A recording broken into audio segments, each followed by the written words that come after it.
దుంపలు పెట్టి మన బండి ఇప్పుడు లోడ్ అవుతుంది అన్నమాట. చూసాం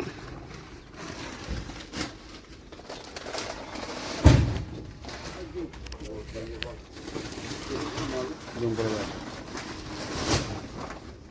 మనకి ఇది లోడింగ్ బ్యాటరీ అనమాట. దుంపల బ్యాటరీ అనమాట. దుంపలు వేసి సబ్జాలు తెస్తారు.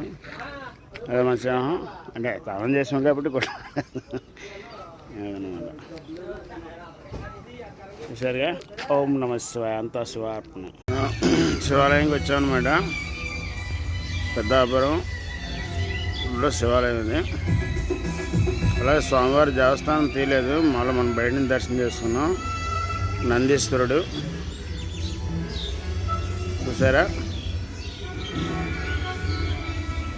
గణపతి విగ్రహం అన్నమాట. మరి చెట్టు కింద నాగేంద్ర స్వామి నాయకుల వారు.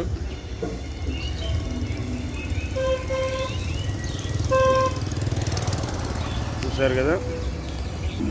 ఓకేనా, నాకు గురువుగారు రాలేదు, పంతులు గారు. పక్కన ప్రకృతి అనమాట. చూసారు కదా, అదనమాట. మళ్ళీ బండికి వెళ్ళిపోతున్నాం. ఒక 6 కిలోమీటర్ ఉంటుంది. బాయ్.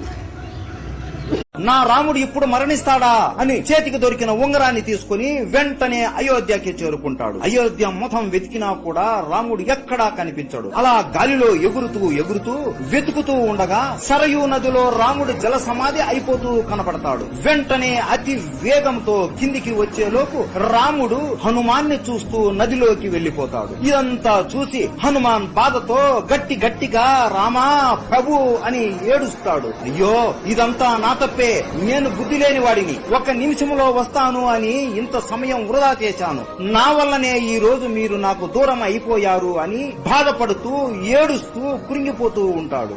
అప్పటికే రాముడు విష్ణు రూపంలోకి మారిపోయి ఉంటాడు. హనుమాన్ బాధని చూసి ప్రత్యక్షమై, హనుమా ఇందులో నీ తప్పు ఏమీ లేదు, ఇదంతా జరగాల్సిందే, నువ్వు ఎంత చేసినా జరిగిన దానిని మార్చలేవు అని అంటాడు. ప్రభు నేను కూడా మీతో పాటే మీ దగ్గరికి వస్తాను అని